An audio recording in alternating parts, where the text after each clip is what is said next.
وَإِذَا قِيلَ لَهُمْ لَا تُفْسِدُوا فِي الْأَرْضِ قَالُوا إِنَّمَا نَحْنُ مُصْلِحُونَ. اور جب ان سے کہا جاتا ہے کہ زمین میں فساد نہ کرو، کیونکہ ایسی حرکتوں سے فساد اور بگاڑ ہوتا ہے، یعنی جب انسان دوسروں کو دھوکہ دیتا ہے تو اس کے نتیجے میں فساد ہوتا ہے، بگاڑ ہوتا ہے. تو وہ کہتے ہیں کہ ہم تو اصلاح کرنے والے ہیں، ہم تو سب کو خوش رکھتے ہیں. خبردار، حقیقت میں یہی لوگ مفسد ہیں، مگر انہیں اس کا شعور نہیں، احساس ہی نہیں کہ وہ کتنا غلط کام کر رہے ہیں. اور جب ان سے کہا جاتا ہے کہ جس طرح دوسرے لوگ ایمان لائے، یعنی صحابہ کرام، تو تم بھی اسی طرح ایمان لاؤ، تو وہ جواب دیتے ہیں کیا ہم بے وقوفوں کی طرح ایمان لائیں؟ یعنی سچے اور مخلص لوگ، دین کی خاطر قربانی کرنے والے لوگ، انہیں بے وقوف نظر آتے ہیں. خبردار، حقیقت میں تو یہ خود بے وقوف ہیں مگر یہ جانتے نہیں. جب ایمان والوں سے ملتے ہیں تو کہتے ہیں ہم ایمان لائے، اور جب علیحدگی میں اپنے شیطانوں سے ملتے ہیں تو کہتے ہیں اصل میں تو ہم تمہارے ساتھ ہیں اور ان لوگوں سے صرف مذاق کر رہے ہیں، ان کو بے وقوف بنا رہے ہیں. اللہ ان سے مذاق کر رہا ہے اور ان کی رسی دراز کیے جا رہا ہے، یعنی دنیا میں ان کو ڈھیل دیے جا رہا ہے کہ جو بھی غلط کام کرنا چاہیں جی بھر کے کر لیں. پھر جب پکڑ ہوگی، جب موت کا فرشتہ آئے گا تو ساری آزادی چھن جائے گی، اور یہ اپنی سرکشی میں اندھوں کی طرح بھٹکتے چلے جا رہے ہیں. یہ وہ لوگ ہیں جنہوں نے ہدایت کے بدلے گمراہی خریدی، ہدایت چھوڑ کر، ہدایت دے کر، اللہ کا راستہ چھوڑ کر، مگر یہ سودا ان کے لیے نفع بخش نہیں اور یہ ہرگز صحیح راستے پر نہیں. ان کی مثال ایسی ہے جیسے ایک شخص نے آگ روشن کی، جب اس نے سارے ماحول کو روشن کر دیا تو اللہ نے ان کا نور بصارت سلب کر لیا اور انہیں اس حال میں چھوڑ دیا کہ تاریکیوں میں انہیں کچھ نظر نہیں آتا. عبداللہ بن مسعود کہتے ہیں کہ نبی صلی اللہ علیہ وسلم جب مدینہ تشریف لائے اور آپ نے اسلام کی دعوت دی تو ابتدا میں کچھ لوگ مسلمان ہو گئے، لیکن جب انہوں نے دیکھا کہ اس راستے میں تو کچھ مشکلات ہیں تو وہ واپس پلٹ گئے اور پھر اپنی دنیا میں جا کے مشغول ہو گئے، اور پھر ان کے دلوں پہ اندھیرا چھا گیا، اور اس کے بعد انہوں نے کبھی بھی نبی صلی اللہ علیہ وسلم کا صحیح طور پر ساتھ نہیں دیا. ہر قربانی کے موقع پر بہانے ہی بناتے رہے، جس کی تفصیلات قرآن مجید میں ملتی ہیں. تو اللہ سبحانہ وتعالیٰ نے ان کا نور بصارت، ان کی بصیرت سلب کر لی، اور پھر اس حال میں ان کو بھٹکنے کے لیے چھوڑ دیا کہ اب انہیں کچھ نظر نہیں آتا کہ صحیح راستہ کون سا ہے اور غلط کیا ہے. صحیح اور غلط کی پہچان ختم ہو گئی. یہ بہرے ہیں، گنگے ہیں، اندھے ہیں، فزیکلی نہیں، آنکھیں تو ہیں مگر حق نہیں دیکھ پاتے، کان ہیں، حق بات نہیں سمجھ پاتے، اور اسی طرح ان کا دل جو ہے وہ صحیح طور پر ان کو پہچان نہیں کرواتا اور حق بات بول بھی نہیں سکتے. فرمایا یہ اب نہیں پلٹیں گے، یعنی یہ تمہارے ساتھ نہیں شامل ہوں گے. یا پھر ان کی مثال یوں سمجھو کہ آسمان سے زور کی بارش ہو رہی ہے، وہی نازل ہو رہی ہے، ہدایات آ رہی ہیں، احکامات آ رہے ہیں، اور اس کے ساتھ اندھیری گھٹا اور کڑک اور چمک بھی ہے، اس میں کچھ مشکلات بھی ہیں، کچھ احکامات پر عمل کرنا مشکل بھی ہے. یہ بجلی کے کڑاکے سن کر اپنی جانوں کے خوف سے کانوں میں انگلیاں ٹھونس لیتے ہیں، یعنی ان آیات سے بچنے کی کوشش کرتے ہیں، ان احکامات سے. لیکن واللہ محیط بالکافرین، اللہ حق کا انکار کرنے والوں کو پوری طرح گھیرے ہوئے ہے. یہ سب کچھ کر لیں جو کرنا چاہتے ہیں لیکن کہیں اللہ کی پکڑ سے بھاگ نہیں سکتے. چمک سے ان کی حالت یہ ہو رہی ہے کہ گویا ان قریب بجلی ان کی بصارت اچک لے جائے گی. جب ذرا کچھ روشنی انہیں محسوس ہوتی ہے تو اس میں کچھ دور چل لیتے ہیں، اور جب ان پہ اندھیرا چھا جاتا ہے تو کھڑے ہو جاتے ہیں. یعنی دین کے وہ احکامات جو آسان ہیں ان پر تو کچھ نہ کچھ عمل کر لیتے ہیں، لیکن جہاں مشکل آئی وہیں کھڑے ہو گئے. بس ان کی ترقی کا سفر رک جاتا ہے، وہ دین میں اس سے آگے، ایک سرٹن لمٹ سے آگے نہیں جاتے. اللہ تعالیٰ فرماتے ہیں وَلَوْ شَاءَ اللَّهُ لَذَهَبَ بِسَمْعِهِمْ وَأَبْصَارِهِمْ، اللہ چاہتا تو ان کی سماعت اور بصارت بالکل ہی چھین لیتا. یقیناً وہ ہر چیز پر قادر ہے، لیکن اس نے ابھی ان کو مہلت دے رکھی ہے کہ اگر یہ سیدھے راستے پر آنا چاہیں تو آ جائیں. جو پکے کافر ہیں ان کے لیے تو کہا کہ ان کے دلوں میں مہر لگ چکی ہے، انہوں نے نہیں پلٹنا. لیکن منافقت کی کیفیت ایسی ہے کہ جس سے اگر انسان توبہ کر لے اور اللہ کے راستے پر آ جائے، اللہ کی رضا کے کام کرے، تو اللہ سبحانہ وتعالیٰ اس کی توفیق بھی دے دیتا ہے.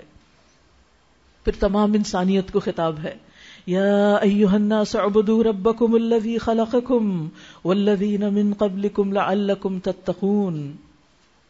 اے لوگو، اپنے رب کی عبادت کرو، اس کے آگے جھک جاؤ، اس کی بات مانو، اس کی اطاعت کرو، اس کے بندے بن جاؤ، اس کے وفادار بن جاؤ، اس کو راضی کرنے کی کوشش کرو، اس کی ناراضگی سے بچو. کون ہے وہ رب؟ الذی خلقکم، وہی تو جس نے تمہیں پیدا کیا، وہ ہے تمہارا رب. اسی کے بھیجنے سے تم یہاں ہو، تمہاری زندگی اسی کی محتاج ہے، سب کچھ تو اسی کا دیا ہوا ہے. اور نہ صرف یہ کہ تمہیں، والذین من قبلکم، اور ان کو بھی جو تم سے پہلے تھے. تو اس عبادت کا فائدہ کیا ہوگا؟ لعلکم تتقون، تاکہ تم بچ جاؤ، دنیا میں گناہوں سے بچ جاؤ، اللہ کی نافرمانی سے بچ جاؤ، اور آخرت میں برے انجام سے بچ جاؤ. کون ہے وہ رب؟ الذی جعل لکم الارض فراشا، وہی تو جس نے تمہارے لیے زمین کا فرش بچھایا، آسمان کی چھت بنائی، اوپر سے پانی برسایا، اور اس کے ذریعے سے ہر طرح کی پیداوار نکال کر تمہارے لیے رزق بہم پہنچایا. یہ جو کچھ تم کھاتے اور پیتے ہو سب اسی کا دیا ہوا، اسی کا اتارا ہوا، اسی کا اگایا ہوا ہے. بس جب تم یہ جانتے ہو تو دوسروں کو اللہ کے مد مقابل نہ ٹھہراؤ، شریک نہ بناؤ، کیونکہ انہوں نے تمہارے لیے کچھ نہیں کیا. دینے والا وہ ہے، لہذا وفاداری بھی اسی کی کرو. اور عبادت کے لیے پھر کیا چاہیے؟ قرآن سے رہنمائی، قرآن سے ہدایت. لہذا اس کتاب میں کوئی شک نہیں، اور اگر تمہیں کوئی شک ہے تو پھر کیا کرو؟ وَإِن كُنتُمْ فِي رَيْبٍ مِّمَّا نَزَّلْنَا عَلَىٰ عَبْدِنَا فَأْتُوا بِسُورَةٍ مِّن مِّثْلِهِ. اور اگر تمہیں اس بات میں شک ہے کہ یہ کتاب جو ہم نے اپنے بندے پر نازل کی ہے یہ ہماری ہے یا نہیں، اللہ کی طرف سے آئی ہے یا نہیں، تو اس کی طرح کی ایک صورت ہی بنا لاؤ، اپنے سارے ہم نواؤں کو بلا لو، ایک اللہ کو چھوڑ کر باقی جس کی چاہو مدد لے لو. اگر تم سچے ہو تو یہ کام کر کے دکھاؤ. لیکن اگر تم نے ایسا نہ کیا اور یقیناً کبھی کر نہیں سکتے تو ڈرو اس آگ سے، بچو اس آگ سے جس کا ایندھن انسان اور پتھر بنیں گے، جو مہیا کی گئی ہے انکار کرنے والوں کے لیے. وَبَشِّرِ الَّذِينَ آمَنُوا وَعَمِلُوا الصَّالِحَاتِ، اور خوشخبری سنا دو ان لوگوں کو جو ایمان لائے اور ایمان لا کر انہوں نے اچھے اچھے عمل بھی کیے. کس بات کی خوشخبری؟ ان لہم جنات، کہ ان کے لیے جنتیں ہیں، باغات ہیں، تجری من تحتها الانہار، جن کے نیچے نہریں بہ رہی ہیں، دودھ کی، شراب کی، پانی کی. کلما رزقوا منها من ثمرۃ الرزقا، جب کبھی اس میں سے کوئی پھل رزق کے طور پر دیے جائیں گے، قالوا هذا الذي رزقنا من قبل، کہیں گے یہ تو اس سے پہلے بھی ہمیں دیا گیا. وَأُتُوا بِهِ مُتَشَابِهًا، اور وہ اس سے ملتے جلتے دیے جائیں گے. وَلَهُمْ فِيهَا أَزْوَاجٌ مُطَهَّرَةٌ، اور ان کے لیے اس میں پاکیزہ اسپاؤزز ہوں گے، ازواج ہوں گے. وَهُمْ فِيهَا خَالِدُونَ، اور وہ اس میں ہمیشہ ہمیشہ رہنے والے ہیں. یاد رکھیے کہ اللہ سبحانہ وتعالی ایمان لانے پر اور عمل صالح کرنے پر خوشخبری سناتے ہیں. اس خوشخبری کو محسوس کیجئے، کیونکہ شیطان اکثر ہمیں مایوس رکھتا ہے. ہم اچھا کام کر بھی لیں تو ہم خوش نہیں ہوتے. ہم سوچتے ہیں پتہ نہیں قبول ہوا یا نہیں، ہم تو بہت گناہگار ہیں، پتہ نہیں ہمارا کیا بنے گا. ہر وقت مایوسی کی باتیں نہیں. اگر کوئی اچھا کام کیا ہے تو اس پر خوش ہو جاؤ، الحمدللہ کہو، اللہ کی تعریف کرو اور اللہ سے راضی ہو جاؤ، اور پھر اس جنت کی امید رکھو جو اللہ نے بطور انعام اپنے بندوں کے لیے رکھی ہے. اور ویسے بھی آپ دیکھیے کہ ہمیں ایک دوسرے سے بات کرتے ہوئے جب کوئی اچھا کام کر رہا ہو تو یہ نہیں کہ صرف خوشامد کرتے رہیں یا کوئی تعریف ہی کریں، بلکہ اس نیک عمل پر جو دوسرا کوئی کر رہا ہو اس پر اس کو اپریشیٹ بھی کریں. یزید بن ابی مریم کہتے ہیں کہ میں جمعے کے لیے جا رہا تھا کہ مجھے عبایہ بن رافع ملے. انہوں نے کہا خوش ہو جاؤ، تمہارے یہ قدم اللہ کے راستے میں جا رہے ہیں. دیکھ کے اپنے بھائی کو کہا خوش ہو جاؤ، تمہارے یہ قدم اللہ کے راستے میں ہیں.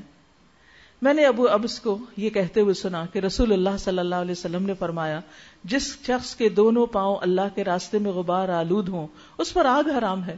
آپ دیکھیے کہ ہم سب بھی جب یہ قرآن پڑھنے کے لیے آتے ہیں تو کس کے لیے آتے ہیں؟ اللہ کے لیے آتے، اللہ کے راستے میں نا. جمعے کی نماز کے لیے جانا اگر اللہ کے راستے میں ہے تو قرآن سیکھنے کے لیے جانا، علم کے راستے پر چلنا، یہ بھی اللہ کے راستے میں ہے.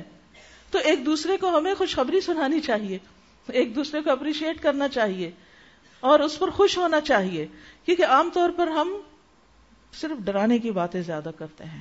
ٹھیک ہے ڈرنا چاہیے لیکن اس میں اعتدال ہونا چاہیے، کیونکہ انسانی دل کے لیے جہاں ڈر ضروری ہے وہاں خوش ہونا بھی بڑا ضروری ہے. کیونکہ خوشیاں جو ہیں یا خوشخبریاں جو ہیں یہ انسان کو آگے بڑھنے کے لیے ہمت بندھاتی ہیں کہ اچھا اگر میں اللہ کے راستے پر چلوں گا تو مجھے یہ انعام ملے گا، مجھے یہ فائدہ ملے گا. پھر آپ دیکھیں آپ تھکے ہوئے بھی ہوں، آپ کے پاس ٹرانسپورٹ نہ بھی ہو، کچھ بھی ہو، آپ کسی نہ کسی طرح اپنے آپ کو تیار کر ہی لیں گے کہ میں اللہ کے راستے پہ جا رہا ہوں. اور پھر آپ دیکھیے اس راستے کا سفر جو ہے وہ جنت پہ جا کے ختم ہوتا ہے. جب تک دونوں پاؤں اندر نہ ہو جائیں اس سفر کو ختم نہ سمجھیے. یہ صرف دورہ قرآن کی حد تک نہ ہو، یہ صرف رمضان کی حد تک نہ ہو، بلکہ یہ سفر ساری زندگی کا سفر بن جائے اور ہم خیر اور بھلائی کے کاموں میں دوڑتے رہیں، بھاگتے رہیں، آگے چلتے رہیں، حتیٰ کہ ہم اپنے رب کو دیکھ لیں اور ہماری آنکھیں ٹھنڈی ہو جائیں. ہمیں اس چیز کی تڑپ لگ جانی چاہیے اور اس سے کم کسی چیز پہ راضی نہیں ہونا چاہیے. دنیا کی چھوٹی چھوٹی کامیابیاں اور چھوٹی چھوٹی چیزیں دیکھ کر ہم بعض اوقات آپے سے باہر ہو جاتے ہیں، اوور ایکسائٹیڈ ہو جاتے ہیں.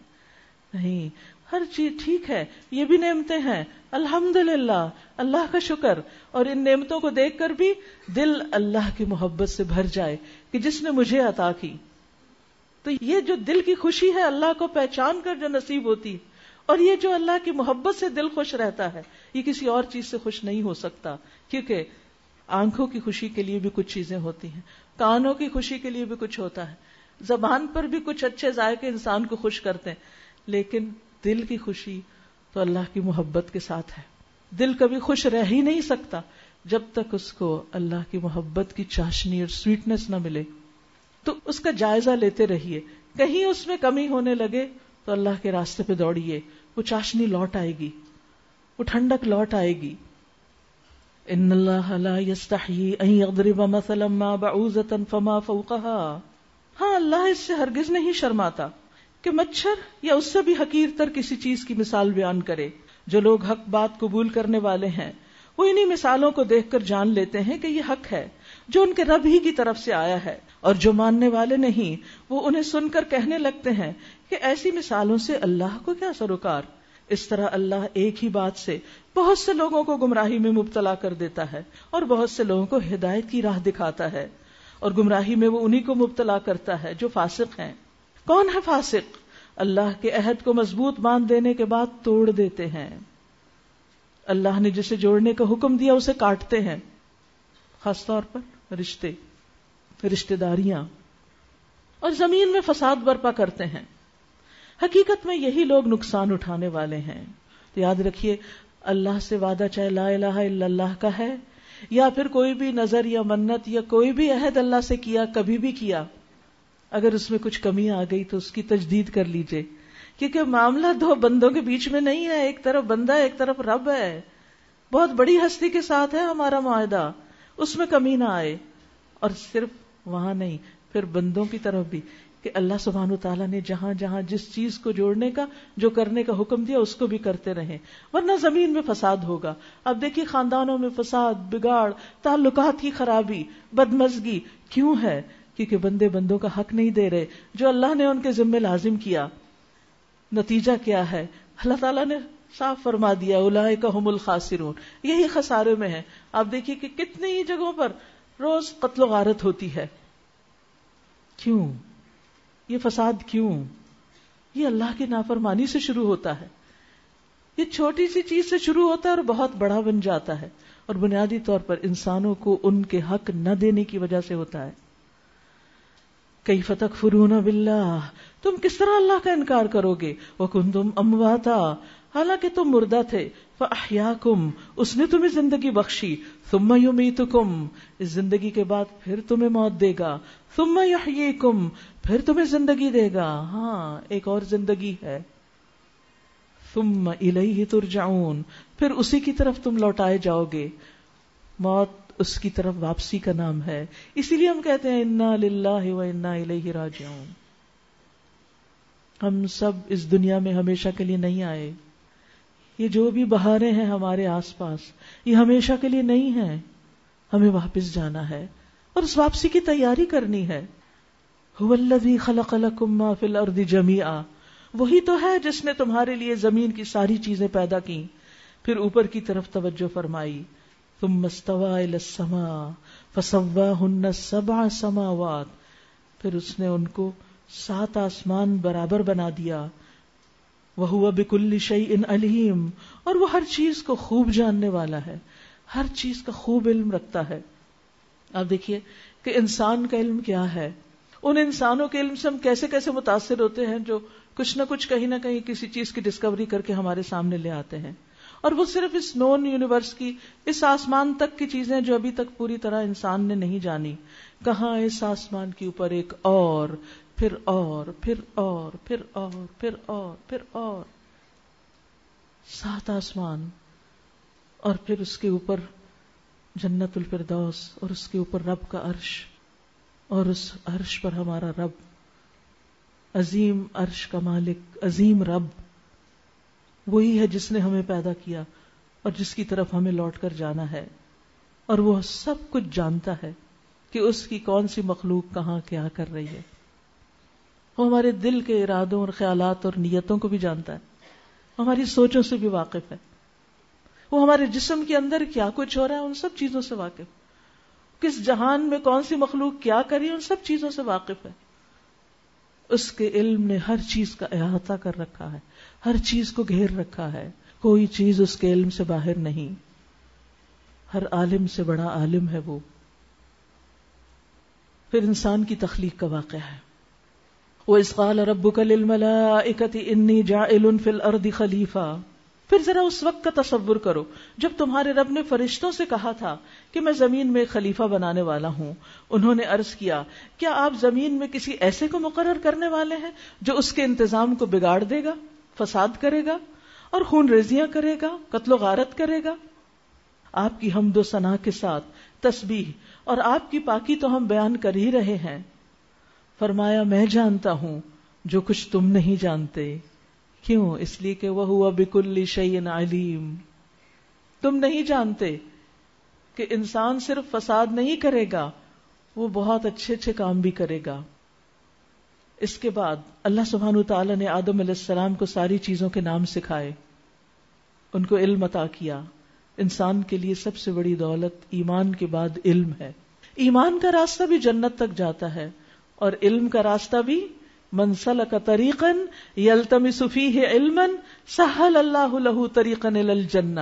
جو اس راستے پر چلا جس سے وہ علم حاصل کرے، یعنی کوئی بھی انسان جو علم حاصل کرنے کے لیے کسی راستے پر چلتا ہے، اللہ سبحانہ وتعالی اس کے لیے جنت کا راستہ آسان کر دیتے ہیں. اللہ سبحانہ وتعالی نے آدم علیہ السلام کو سب سے پہلی دولت جو عطا کی وہ علم کی دولت تھی. تمام چیزوں کے نام سکھا دیے. ثم عرضهم علی الملائکہ، پھر انہیں فرشتوں کے سامنے پیش کیا اور فرمایا اگر تمہارا خیال صحیح ہے کہ آدم کی اولاد جو ہے یا انسان جو ہے وہ زمین میں فساد ہی کرے گا تو ذرا ان چیزوں کے نام بتاؤ.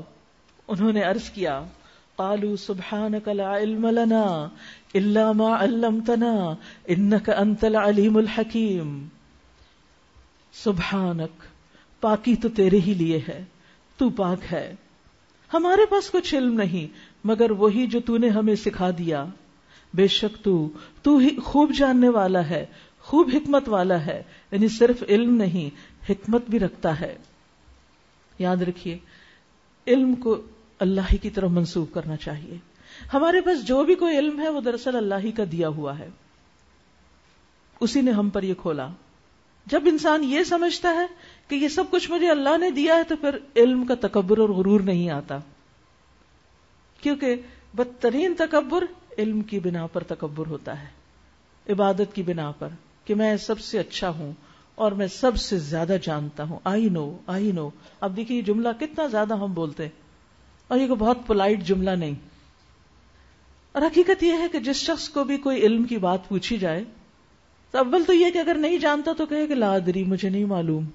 میں کوئی شرمندگی کی بات نہیں اور اس سے کبھی کوئی کمی نہیں آئے گی ہماری عزت میں، کیونکہ مکمل علم تو صرف اللہ ہی کو ہے. نبی صلی اللہ علیہ وسلم کو بھی جتنا اللہ نے چاہا دیا، اور پھر اس کے بعد آپ کی امت میں سے بھی جس جس کے حصے میں جو اس نے چاہا وہی آیا. دنیاوی علوم میں بھی یہی ہے کہ ایک شخص ہر چیز کا ماہر نہیں ہوتا، لہذا نہیں پتا تو بتا دیجئے نہیں معلوم، غلط بات نہیں بتائیں کسی کو. اور پھر اگر معلوم بھی ہے تو آپ دیکھیے کہ علماء کیا لکھتے ہیں اپنی تحریروں کے آخر میں، واللہ اعلم بالصواب، اللہ ہی درست بات جانتا ہے، ہمارے علم کی حد تک یہ ہمیں معلوم ہے. اور جو شخص یہ کہتا ہے واللہ عالم، یہ بڑا اچھا خوبصورت جملہ ہے، واللہ عالم، اللہ کو زیادہ پتا ہے.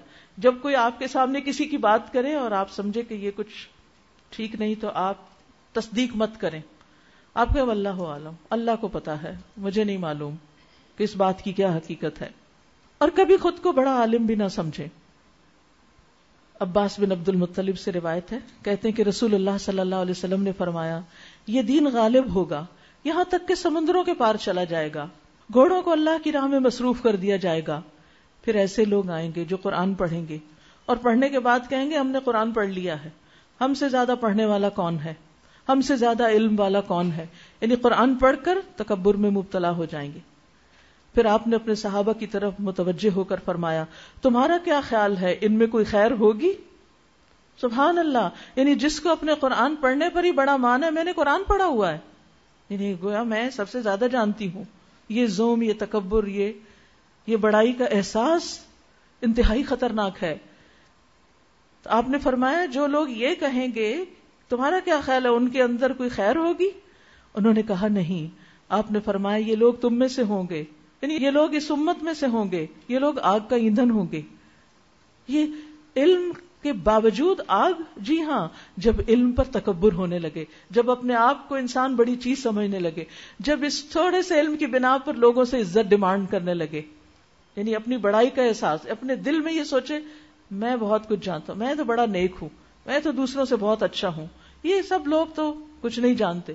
اب دیکھیے ہم بعض اوقات ڈائریکٹ شاید ان الفاظ میں نہ کہیں، لیکن ہم اپنی مجلسوں میں بیٹھ کر عوام الناس پہ کیسے کیسے تبصرے کر رہے ہوتے ہیں. کچھ نہ پوچھو، لوگوں کو تو کلمہ بھی نہیں آتا، لوگوں کو تو یہ بھی نہیں پتا، لوگوں کو تو وہ بھی نہیں پتا، ہر وقت لوگوں کی برائیاں، خامیاں، نقص بھی نہیں پتا تو جاؤ سکھاؤ ان کو. یہاں بیٹھ کے تبصرے کرنے کی کیا ضرورت ہے؟ تو اس لیے کبھی اپنے علم کی بڑائی نہ ہو اور لوگوں کی جہالت پر کبھی ان کو حقیر نہ سمجھے. اگر نہیں وہ جانتے تو ان کے ساتھ ہمدردی کریں اور ان کو سکھانے کے لیے کچھ بندوبست کریں، اور جاننے کے باوجود دعا کرتے رہیں وقل رب زدنی علما، کہ اللہ میرے علم میں اضافہ کر، اللہ میری سمجھ میں اضافہ کر، اللہ میرے یقین میں اضافہ کر، اللہ میرے ایمان میں اضافہ کر. عبادت عاجزی کے ساتھ اللہ کے سامنے جھکنے کا نام ہے، اور یہ ساری زندگی پر محیط ہے. صرف نماز ہی میں جھکنا نہیں، ہر معاملے میں اللہ کے آگے جھکنا. انہوں نے کہا سبحانک لا علم لنا الا ما علمتنا، بس اتنا سا ہی پتا ہے جو تو نے ہمیں سکھا دیا، اس سے آگے ہم کچھ نہیں جانتے. پھر اللہ سبحانہ وتعالی نے آدم سے کہا تم انہیں ان چیزوں کے نام بتاؤ. جب اس نے ان کو ان سب کے نام بتا دیے تو اللہ سبحانہ وتعالی نے فرمایا کیا میں نے تم سے کہا نہ تھا کہ میں آسمانوں اور زمین کی وہ ساری حقیقتیں جانتا ہوں جو تم سے چھپی ہوئی ہیں. جو کچھ تم ظاہر کرتے ہو وہ بھی مجھے معلوم ہے، اور جو کچھ تم چھپاتے ہو اسے بھی میں جانتا ہوں. ہاں دیکھیے یہاں سے بہت بڑا فرق آ جاتا ہے نا. انسان تو صرف ظاہری چیزیں جانتا ہے اور اللہ کا علم کامل بھی ہے، اور اللہ سبحانہ وتعالیٰ وہ بھی جانتا ہے جو انسان اپنے اندر چھپا کے رکھتا ہے، دلوں کی باتیں بھی جانتا ہے جو اللہ کے سوا اور کوئی بھی نہیں جان سکتا. اور جب ہم نے فرشتوں کو حکم دیا کہ آدم کے آگے جھک جاؤ تو سب جھک گئے، مگر ابلیس نے انکار کر دیا. وہ اپنی بڑائی کے گھمنڈ میں پڑ گیا اور نافرمانوں میں شامل ہو گیا. کس چیز کی بڑائی کا گھمنڈ تھا؟ کہ میں زیادہ بہتر ہوں، زیادہ عبادت گزار ہوں، زیادہ جانتا ہوں. پھر ہم نے آدم سے کہا کہ تم اور تمہاری بیوی دونوں جنت میں رہو اور یہاں بفراغت جو چاہو کھاؤ، مگر اس درخت کا رخ نہ کرنا ورنہ ظالموں میں شمار ہوگے. ولا تقربا هذه الشجرہ، اس درخت کے پاس نہ جانا. یعنی جس درخت کا پھل کھانے سے منع کیا تھا فرمایا اس کے قریب نہیں جانا، قریب نہیں جانا. کیوں؟ کیوں قریب نہیں جانا؟ اس لیے کہ اگر قریب چلے گئے تو پھر تو اس میں پڑ ہی جاؤ گے. اس کو سد ذریعہ کہتے ہیں کہ جو چیزیں ممنوع ہوتی ہیں، جو چیزیں حرام ہیں، جو کام نہیں کرنے چاہیے، ان کے قریب نہ جائے. یعنی انسان اپنے آپ کو فتنے میں نہ ڈالے، کیونکہ جب انسان اس کے قریب جائے گا تو پھر اس میں پڑ جانے کا خطرہ ہوگا. نبی صلی اللہ علیہ وسلم نے فرمایا حلال بھی ظاہر ہے، حرام بھی ظاہر ہے، لیکن ان دونوں کے درمیان کچھ مشتبہ امور ہیں. بس جو شخص ان چیزوں کو چھوڑ دے جن کے گناہ ہونے یا نہ ہونے میں شبہ ہے، تو وہ ان چیزوں کو تو ضرور ہی چھوڑ دے گا جن کا گناہ ہونا ظاہر. یعنی جو شک والی چیز چھوڑ دے گا، یہی تقویٰ ہوتا ہے، شک والی چیز چھوڑ دینا، تو وہ گناہ والی چیز تو لازم چھوڑ دے گا. لیکن جو شخص شبہ کی چیزوں کے کرنے کی جرت کرے گا تو قریب ہے وہ ان گناہوں میں مبتلا ہو جائے جو بالکل واضح طور پر گناہ ہیں. یاد رکھو، گناہ اللہ کی چراگاہ ہے. جو بھی چراگاہ کے ارد گرد چرے گا، اس کا چراگاہ کے اندر چلا جانا غیر ممکن نہیں. یعنی گناہوں کے آس پاس رہے، گناہوں والی جگہوں پر گئے تو پھر ان میں شریک ہونے میں دیر نہیں لگے گی. لہذا وَلَا تَقْرَبَا هَذِهِ الشَّجَرَةَ فَأَزَلَّهُمَا الشَّيْطَانُ عَنْهَا. آخرکار شیطان نے ان دونوں کو اس درخت سے ترغیب دے کر پھیر لیا، پھسلا لیا. فَأَخْرَجَهُمَا مِمَّا كَانَا فِيهِ، اور انہیں وہاں سے نکلوا دیا جس میں وہ تھے. ہم نے حکم دیا کہ اب تم سب یہاں سے اتر جاؤ، تم ایک دوسرے کے دشمن ہو اور تمہیں ایک خاص وقت تک زمین میں ٹھہرنا ہے اور وہیں گزر بسر کرنا ہے. لہذا آدم بھی اترے، حوا بھی اتری، اور ساتھ شیطان بھی اترا، دشمن بھی ساتھ ہی آ گیا. سخت آزمائش. فَتَلَقَّى آدَمُ مِن رَّبِّهِ كَلِمَاتٍ فَتَابَ عَلَيْهِ إِنَّهُ هُوَ التَّوَّابُ الرَّحِيمُ. اس وقت آدم نے اپنے رب سے چند کلمات سیکھ کر توبہ کی. سبحان اللہ، اللہ کی رحمت، اللہ کا کرم، اللہ کا الرحمن الرحیم ہونا، کہ اللہ ہی کی نافرمانی کی اور اللہ سے توبہ کرنے کے لیے اللہ سبحانہ و تعالیٰ خود ہی سکھا بھی رہے ہیں کہ توبہ کیسے کرو، توبہ کیسے کرو. یہ اس کی رحمت ہے کہ اس نے ہمیں توبہ کرنے کا بھی طریقہ سکھا دیا، مشکلات سے نکلنے کا بھی راستہ سکھا دیا. تو انہوں نے توبہ کی، جس کو اس کے رب نے قبول کر لیا، کیونکہ وہ بڑا معاف کرنے والا اور رحم کرنے والا ہے. ہم نے کہا تم سب یہاں سے اتر جاؤ، پھر جو میری طرف سے کوئی ہدایت تمہارے پاس پہنچے تو جو لوگ میری اس ہدایت کی پیروی کریں گے ان کے لیے کسی خوف اور رنج کا موقع نہ ہوگا، اور جو اس کو قبول کرنے سے انکار کریں گے اور ہماری آیات کو جھٹلائیں گے وہ آگ میں جانے والے لوگ ہیں جہاں وہ ہمیشہ رہیں گے. تو آپ دیکھیے کہ دو ہی راستے ہیں، ایک اللہ کی طرف جاتا ہے اور دوسرا شیطان کی طرف جاتا ہے یا اس کے اپوزٹ راستہ جاتا ہے. لہذا انسان اگر کامیاب ہونا چاہتا ہے تو اس ہدایت کی پیروی کرتے ہوئے اللہ کے راستے پر چلتا چلا جائے. فائدہ کیا ہوگا؟ فلا خوف علیہم ولا هم يحزنون. انسان خوف اور غم سے نجات پا جائے گا. اس دنیا میں سب سے بڑی مشکل کیا ہے کہ انسان کبھی اپنے مستقبل کے بارے میں اندیشے رکھتا ہے، کبھی انہونی انجانی چیزوں سے ڈرتا ہے، اور کبھی ہاتھ سے جانے والی چیزوں، کبھی اپنی صحت کے جانے، کبھی مال کے جانے، کبھی اولاد کے جانے، کبھی کسی جاب کے جانے، کبھی کسی مال کے جانے کی غم میں مبتلا رہتا ہے اور اس غم سے نکل نہیں پاتا. چھوٹی سی بھی کوئی چیز ہماری زندگی میں کم ہو جاتی ہے نا تو ہم اپنے دل کو روگ لگا لیتے ہیں. لیکن جو اپنے رب پر توکل کرتے ہیں اور جو سمجھتے ہیں کہ زندگی تو دراصل آخرت کی زندگی ہے، تو وہ دنیا کے غموں پر بہت طویل عرصے تک غم نہیں مناتے، وہ اس غم سے نکل آتے ہیں، وہ جلد ہی اس کی مینجمنٹ کر لیتے ہیں. اور جتنا جتنا انسان کا اللہ کے ساتھ تعلق مضبوط ہوتا چلا جاتا ہے اتنا اتنا انسان کے لیے رنج و غم سے نکلنا آسان ہو جاتا ہے. اسی لیے آپ دیکھیے کہ ہمارے دین میں کسی کی بھی وفات پر 3 دن تک غم منانے کی بات ہے، 3 دن سے آگے نہیں، کیونکہ اللہ سبحانہ تعالیٰ کو پتا تھا کہ اس کے بعد انسان نارمل ہو سکتا ہے. ٹھیک ہے نا، ہم انسان ہے، کمزور ہے، مشین نہیں کہ ہمیں غم نہیں ہوگا، لیکن غم سے نجات بھی تو بہت ضروری ہے، اس سے باہر نکلنا بھی ضروری ہے تاکہ ہم اپنی اس مختصر سی زندگی کو نہایت پروڈکٹیو بنا سکیں، بہت کچھ کر سکیں اپنے لیے بھی اور دوسروں کے لیے بھی. اور اس کے لیے ایموشنلی، مینٹلی، فزیکلی فٹ ہونا ضروری ہے. اور پھر اس کے بعد اب بنی اسرائیل کی بات آ رہی ہے. بنی اسرائیل کون تھے؟ اسرائیل یعنی یعقوب علیہ السلام کی اولاد. یعقوب علیہ السلام اللہ کے پیغمبر تھے، یوسف علیہ السلام کے والد ہیں، اور یہ یوسف علیہ السلام کے باقی بھائی مختلف ان کی جو اولادیں تھی آگے قبائل بنے، اور ان سے جو نسل سامنے آئی وہ بنی اسرائیل کہلائی.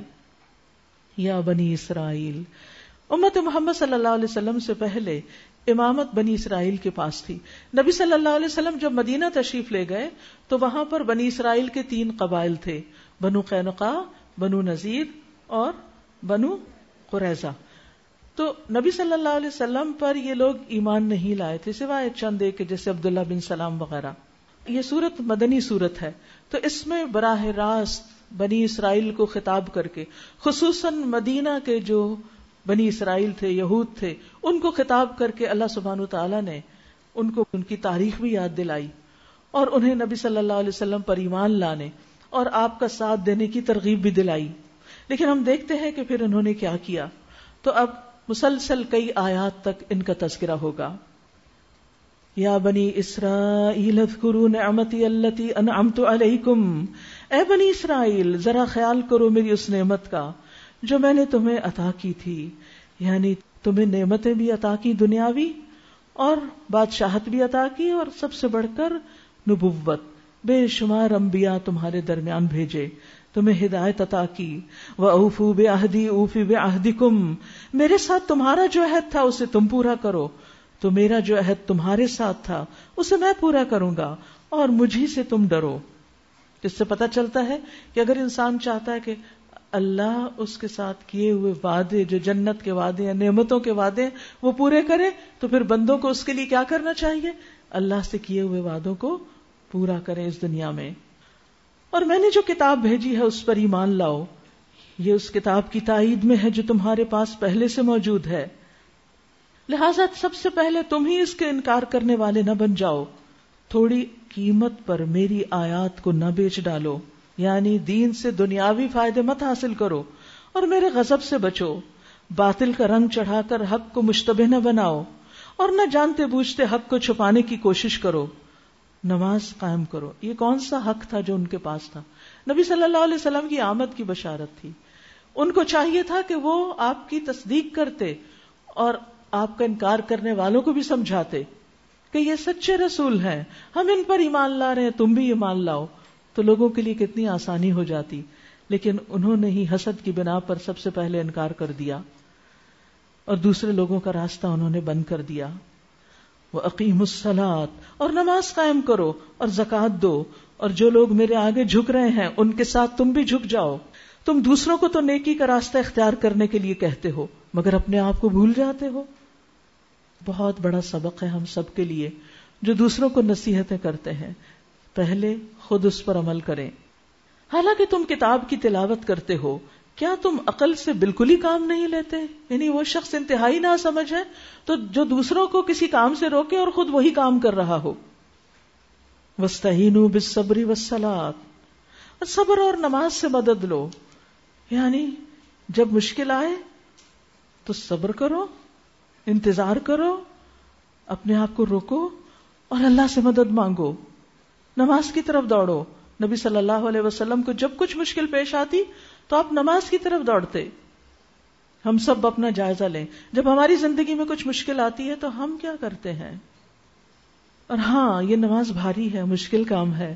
وَإِنَّهَا لَكَبِيرَةٌ إِلَّا عَلَى الْخَاشِعِينَ، مگر خشوع اختیار کرنے والوں پر، عاجزی اختیار کرنے والوں پر یہ بھاری نہیں. حقیقت یہ ہے کہ جو شخص نماز کے اجر سے واقف نہیں، اس کے لیے نماز بڑی مشکل ہے. ابی بن کعب کہتے ہیں کہ ایک روز رسول اللہ صلی اللہ علیہ وسلم نے ہمیں صبح کی نماز پڑھائی. پھر آپ نے پوچھا کیا فلاں حاضر ہے؟ فلاں حاضر ہے؟ لوگوں نے کہا نہیں. پھر آپ نے پوچھا کیا فلاں حاضر ہے؟ لوگوں نے کہا نہیں. آپ نے فرمایا بلا شبہ یہ 2 نمازیں منافقوں پر سب نمازوں سے زیادہ بھاری ہیں، یعنی فجر اور عشاء. اگر تمہیں معلوم ہو جائے کہ ان میں کیا کچھ اجر و ثواب ہے تو تم ان میں ضرور حاضر ہو، اگرچہ گھٹنوں کے بل ہی کیوں نہ آنا پڑے. لیکن آج آپ دیکھیں ہماری مسجدیں فجر کے وقت آلموسٹ خالی ہوتی ہیں. کیوں؟ اس لیے کہ اس اجر کا احساس ہی نہیں.